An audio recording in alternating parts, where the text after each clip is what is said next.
In this episode of Food Rhymes and Life, we'll be exploring the unique cuisine of Malaysian Borneo. From 24-hour joints in Kuching, a beautiful seafood spread in Miri, to a bustling oceanside market in Kota Kinabalu, witness the plentiful bounty this somewhat less traveled gem has to offer. If you want to support the show, hit the subscribe button, ring the bell, like the video, or share with a friend. I'm your host, a solo traveler. I make all the music for the show. I've left my Spotify link below, and without further ado, please enjoy the video.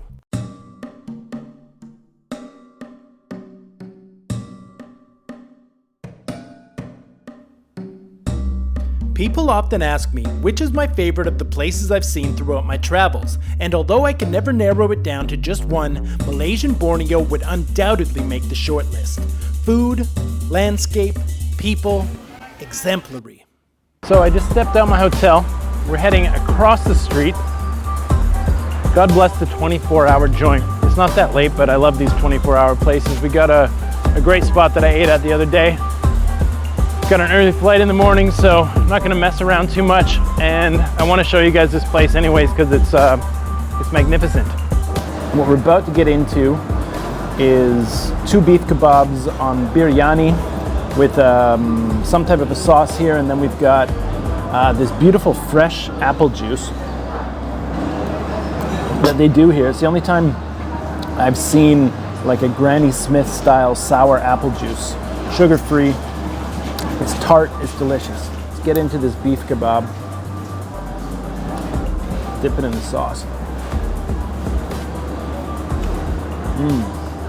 Oh, kind of in that cinnamony, that cinnamon neighborhood, a bit with the spice range.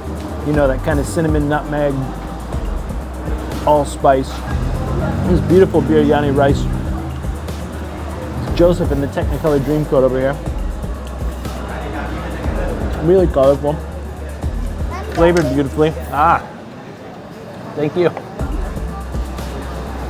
All right, now we've got my garlic cheese naan bread, which it's amazing. I was actually here the other day, and the food was great. Malaysia is the only place, and I've never been to India, so I'll prep it with that, but it's the only place I've seen these really thick style naan breads that have like a bunch of cheese in there, super oozing with cheese. So I got the garlic and cheese, as you do, and it's got this dipping sauce here.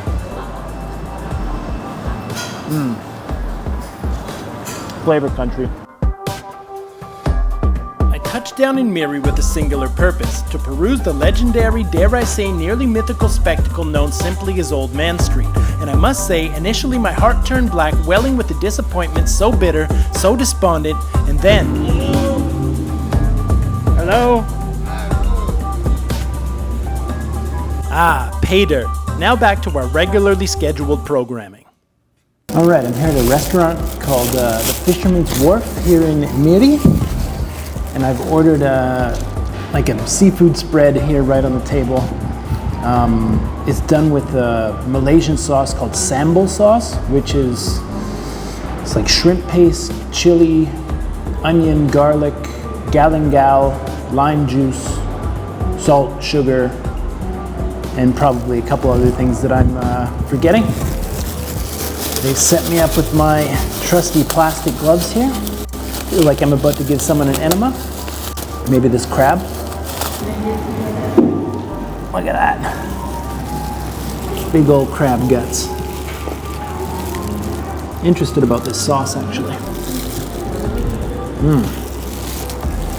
Oh, that is delicious. Just crab gut goodness. The sauce isn't too strong, but it complements the seafood perfectly. Liberating eating with my hands like this. I ordered some big old scallops as well, because I love scallops. Tastes like the ocean, as advertised. I like that the sauce is slightly understated, even though I'm a big fan of big flavors, large flavors. You do want the seafood flavor to kind of permeate through and not get overshadowed, especially when you're shelling out, pun intended, for some expensive seafood, crab, scallops, and whatnot. So we're right down by the sea here, not directly on the ocean, but This came as like the highly recommended seafood spot to check out, so I'm pretty impressed. So, exiting the Fisherman's Wharf, you might be wondering, what was the verdict on the seafood ensemble? Now, according to Traveler's Law, all good and relaxing times can and will be interrupted by, you guessed it, a screaming baby.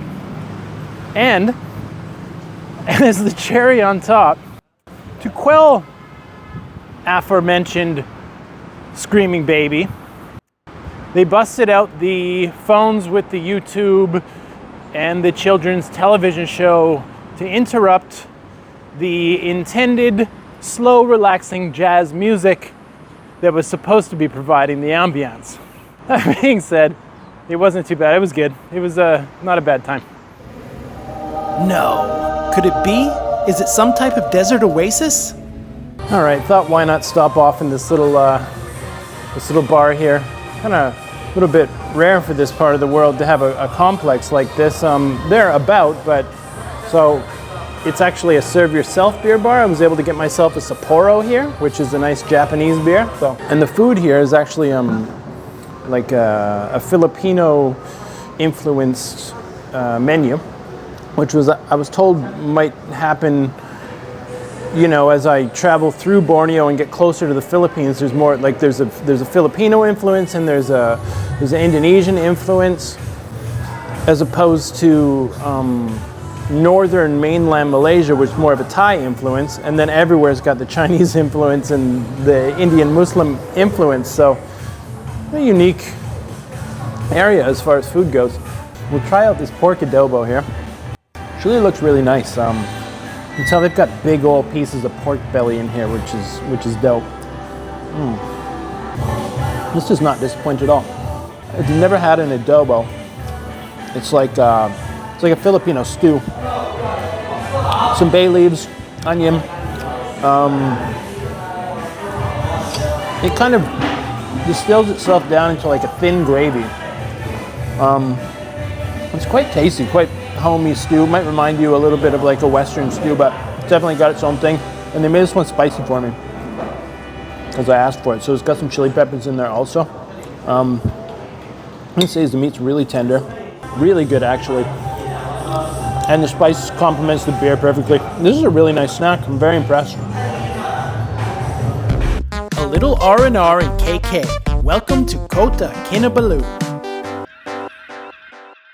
So I'm down here at this very public beach in Kota Kinabalu, and I think it's a Sunday. That's why it seems so packed down here, but it's a lot of families just down here on a Sunday having little picnics and enjoying a beautiful sunset. So there's actually a big ass food carnival type outdoor market going on here as well. I wasn't expecting to film any food today, but I figure might as well when in Rome, so we'll go find something. Try avocado chocolate? Yeah. So I'll bring it. Okay. Thank you. All right, screw it. Let's try this. Let's try this thing. Avocado chocolate. All right.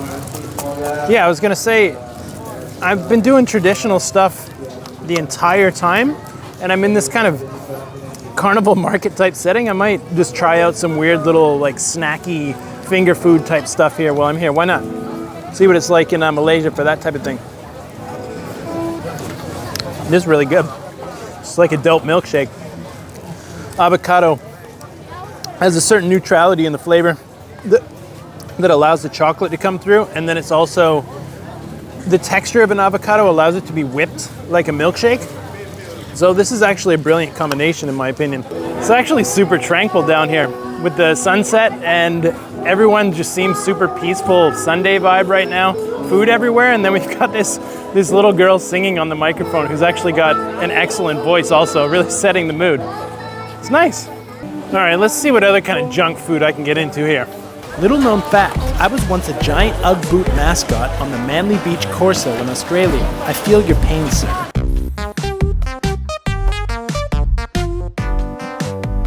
I was thinking about getting one of these matzo cheese dogs, but I just know they're gonna have all sorts of like sweet sauce, although it's just gonna be too much. I can't do it, can't do it. You get something a little bit more mid-range. Ooh, they got these big potato rosti things.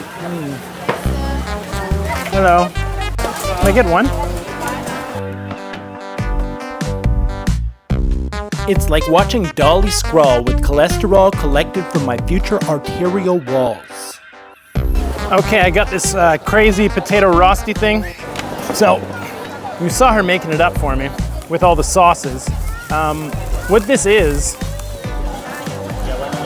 well, to me it's pretty big. So it looks like multiple potatoes on this thing, or one big ass giant potato. Look at this thing, it's like 20 inches long.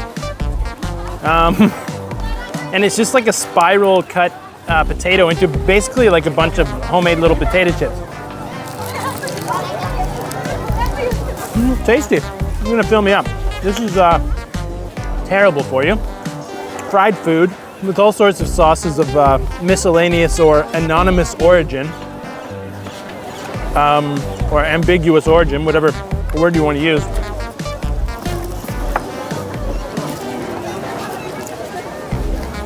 I think it's like a fake cheese sauce, kind of a fake in between sour cream and mayonnaise, and then like a kind of a ketchup.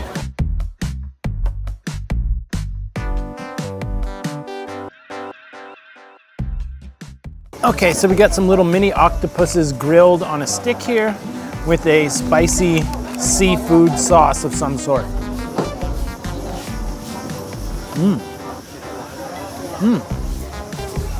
Tender. Very nice. These are about 75 cents per mini octopus. A stick of 3 of them was like $2.50 or something. Very good. Sometimes when you order stuff like this, it can be a bit rubbery. And this one is a tiny bit, but it's actually got a nice little crispy outside from the grill. And, you know, it's pretty tender.